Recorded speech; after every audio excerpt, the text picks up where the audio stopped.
Welcome to ട്രൈഡ്വുഡ്. നമുക്ക് ഇന്നത്തെ ബിറ്റ്കോയിന്റെ price movement analysis ഒന്ന് നോക്കാം. അതിനു മുന്നേ ഇന്നലെ നടത്തിയ അനാലിസിസിന്റെ റിസൾട്ട് ഒന്ന് നോക്കാം. ഇന്നലെ നമ്മൾ വരച്ചിരിക്കുന്ന പ്രധാനപ്പെട്ട ഏരിയാസിലൊക്കെ മാർക്കറ്റ് കൃത്യമായി റെസ്പെക്ട് ചെയ്തിട്ടുണ്ട്. നോക്കിയാൽ കാണാം, ഇവിടെ വന്ന് റെസ്പെക്ട് ചെയ്തു. അതുപോലെ തന്നെ ഇവിടെയും വന്ന് റെസ്പെക്ട് ചെയ്ത് മാർക്കറ്റ് വീണ്ടും ഒരു താഴോട്ടേക്ക് ഇറങ്ങി. ഈ ഒരു സപ്പോർട്ട് ലെവൽ റെസ്പെക്ട് ചെയ്തിട്ട് വീണ്ടും ദേ ഒരിക്കൽ കൂടി റെസിസ്റ്റൻസിലേക്ക് പോയിരിക്കുന്നു. അങ്ങനെ നോക്കുകയാണെങ്കിൽ ഇന്നലെ നമ്മൾ വരച്ചിരിക്കുന്ന അടിസ്ഥാനപ്പെടുത്തി വളരെ നല്ല ആക്യുറേറ്റ് ആയിട്ടുള്ള റിസൾട്ട് ആണ് കിട്ടിയിരിക്കുന്നത്. ഇനി നമുക്ക് ഇന്നത്തെ പ്രൈസ് മൂവ്മെന്റ് അനാലിസിസ് ഒന്ന് നോക്കാം. ഇന്നലെ നോക്കിയാൽ കാണാം മാർക്കറ്റ് ബുള്ളിഷ് ക്യാൻഡിലാണ് ക്രിയേറ്റ് ചെയ്തിരിക്കുന്നത്. എന്നിരുന്നാൽ പോലും മിനിഞ്ഞാന്നത്തെ ക്യാൻഡിലിന്റെ ഒരു ഹൈനെ ബ്രേക്ക് ചെയ്യുകയോ മറ്റൊന്നും സംഭവിച്ചിട്ടില്ല. സോ അത് ബ്രേക്ക് ചെയ്യണമെങ്കിൽ ഒന്ന് താഴോട്ടേക്ക് ഇറങ്ങാനുള്ള സാധ്യത കാണുന്നുണ്ട്. കുറച്ച് താഴോട്ടേക്ക് ഇറങ്ങാനുള്ള സാധ്യത കാണുന്നുണ്ട്. ഒരുപക്ഷെ ഇപ്പൊ നിൽക്കുന്ന ഏരിയയുടെ നിന്ന് ഇപ്പൊ തൊട്ട് താഴോട്ടേക്ക് ഇറങ്ങി ഒരു സപ്പോർട്ട് എടുത്ത് ഒരു നല്ലൊരു കൺഫർമേഷൻ കിട്ടുകയാണെങ്കിൽ മാർക്കറ്റ് മുകളിലോട്ട് പോകാവുന്നതാണ്. അപ്പൊ അങ്ങനെ കൺഫർമേഷൻ കിട്ടാനുള്ള സാധ്യത ഉള്ള ഒന്ന് രണ്ട് ഏരിയാസ് നമ്മളിവിടെ മാർക്ക് ചെയ്തിടുന്നുണ്ട്. സോ ഈ ഏരിയയിലേക്കൊക്കെ വന്നിട്ട് ഒരു കൺഫർമേഷൻ കിട്ടുകയാണെങ്കിൽ മാർക്കറ്റ് കുറച്ചും കൂടി മുകളിലേക്ക് പോകും. അങ്ങനെയാണെങ്കിൽ മാർക്കറ്റ് ടാർഗറ്റ് ചെയ്യുന്ന ഏരിയാസ് എന്ന് പറയുന്നത് ആദ്യത്തെ ഏരിയ ഈ മിനിഞ്ഞാന്നത്തെ ക്യാൻഡിലിന്റെ ഹൈ ആണ്, അത് മാർക്ക് ചെയ്തിടുന്നുണ്ട്. രണ്ടാമത്തെ ഏരിയ എന്ന് പറയുന്നത് ഈ ഒരു ലെവലാണ്, അതിനെയും മാർക്ക് ചെയ്തിടുന്നുണ്ട്.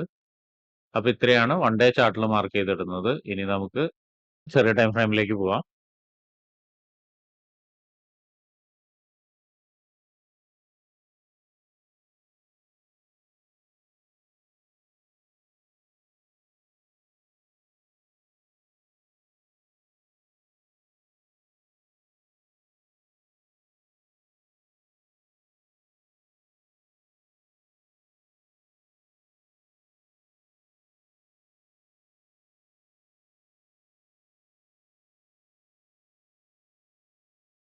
വൺ അവറിലെ പ്രധാനപ്പെട്ട ഏരിയാസ് മാർക്ക് ചെയ്ത് വെച്ചിട്ടുണ്ട്. അതിന്റെ പ്രൈസ് റേഞ്ചുകൾ ഒന്ന് നോട്ട് ചെയ്യാം.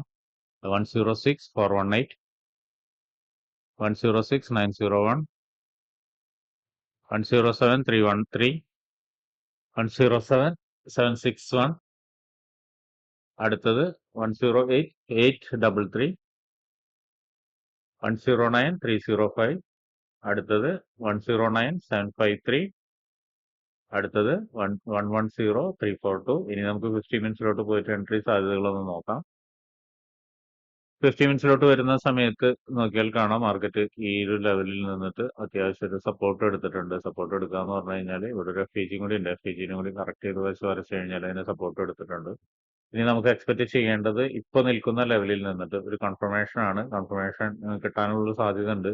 നോക്കിയാൽ കാണാം മാർക്കറ്റ് ഇവിടെ വന്ന് സപ്പോർട്ട് എടുത്തു. സപ്പോർട്ട് എടുത്തു കഴിഞ്ഞിട്ട് ഈ ഒരു ഹൈനെ ബ്രേക്ക് ചെയ്തു. ഇന്റേണൽ ഹൈനെ ബ്രേക്ക് ചെയ്തിട്ട് ഇങ്ങനെ കുറച്ച് നേരമായിട്ട് ഇങ്ങനെ സസ്റ്റെയിൻ ചെയ്യാതെ നിൽക്കുകയായിരുന്നു. വീണ്ടും താഴോട്ടേക്ക് ഇറങ്ങിയ ഒരു FEG നിന്നിട്ട് സപ്പോർട്ട് എടുത്തു. ഇനി ഇന്റേണൽ ഹൈനെ നല്ലൊരു സ്ട്രോങ് ക്യാൻഡിലോട് കൂടി ബ്രേക്ക് ചെയ്തിട്ട് വരുന്നൊരു റീടെസ്റ്റ്, അതായത് ചെറിയ ടൈം ഫ്രെയിമിൽ വരുന്ന റീടെസ്റ്റിൽ നമുക്ക് ഒരു എൻട്രി എടുക്കാം. അങ്ങനെയാണെങ്കിൽ നമുക്ക് എക്സ്പെക്ട് ചെയ്യാവുന്ന ഒരു ടാർഗറ്റ് എന്ന് പറയുന്നത് ഈ ഒരു ഹൈ തന്നെയാണ്. അത് മിനിമം നമുക്ക് എക്സ്പെക്ട് ചെയ്യാം. അതിനെ ബ്രേക്ക് ചെയ്ത് കഴിഞ്ഞാൽ ഒന്ന് ശ്രദ്ധിക്കണം. ചിലപ്പോൾ മാർക്കറ്റ് ഒന്ന് വീണ്ടും ഒന്ന് താഴോട്ടേക്ക് ഇറങ്ങാനുള്ള സാധ്യത കാണുന്നുണ്ട്. അല്ല, നന്നായിട്ട് ബ്രേക്ക് ചെയ്ത് മുകളിലോട്ട് പോവുകയാണെങ്കിൽ നോക്കിയാൽ കാണാം ഇവിടെ 50 മിനിറ്റ്സിന്റെ അടുത്തൊരു പ്രധാനപ്പെട്ട ഒരു ഏരിയ ഉണ്ട്. ആ ഒരു ഏരിയയിലേക്ക് മാർക്കറ്റ് വന്നിട്ട് ഒരുപക്ഷെ വീണ്ടും ഒന്ന് താഴോട്ടേക്ക് ഇറങ്ങാനുള്ള സാധ്യത കാണുന്നുണ്ട്. അതും നോട്ട് ചെയ്ത് വെക്കുക.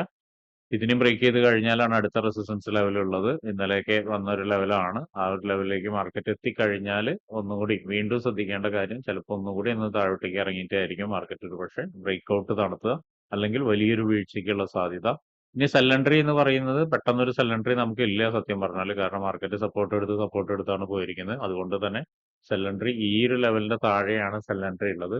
അങ്ങനെ വന്നാൽ തന്നെ മാർക്കറ്റ് ഒരുപക്ഷെ അധികം സഞ്ചരിക്കാനും സാധ്യതയില്ല. ഇവിടേക്ക് വന്നിട്ട് നല്ലൊരു കൺഫർമേഷൻ എടുത്തിട്ടായിരിക്കും പോകുന്നുണ്ടാവുക. പ്രത്യേകിച്ചും 50 മിനിറ്റ്സിന്റെ ഈ ഒരു ഏരിയയിലേക്ക് മാർക്കറ്റ് ഒരുപക്ഷെ വരാനുള്ള സാധ്യത ഉണ്ട്. അവിടുന്ന് അല്ലെങ്കിൽ കൺഫർമേഷൻ കിട്ടാനുള്ള സാധ്യത ഉണ്ട്. അപ്പൊ അങ്ങനെയായിരിക്കും പോകുന്നുണ്ടാവുക. ഇനി ക്ലിയർ സെല്ലൻട്രി എന്ന് പറയുന്നത് ഏറെക്കുറെ ഈ ഒരു ലെവലിന്റെ താഴെയാണ് ഇവിടേക്ക് വരുന്നത്. എന്നിട്ട് വീണ്ടും ഈ ഒരു ഏരിയയിലേക്കൊക്കെ നമുക്ക് എക്സ്പെക്ട് ചെയ്യാം വരികയാണെങ്കിൽ. അപ്പൊ ഇത്രയാണ് ഇന്നത്തെ BTCയുടെ പ്രൈസ് മൂവ്മെന്റ് അനാലിസിസ്. ട്രേഡ് എടുക്കുന്ന ആളുകൾ എല്ലാവരും നോക്കിയും കണ്ടും തന്നെ ട്രേഡ് എടുക്കുക. പറഞ്ഞ ഏരിയയിലേക്ക് മാർക്കറ്റ് വരുന്ന സമയത്ത് എങ്ങനെയാണ് ബിഹേവ് ചെയ്യുന്നത് എന്നുള്ളത് നോക്കിയിട്ട് ട്രേഡ് എടുക്കാൻ ശ്രമിക്കുക.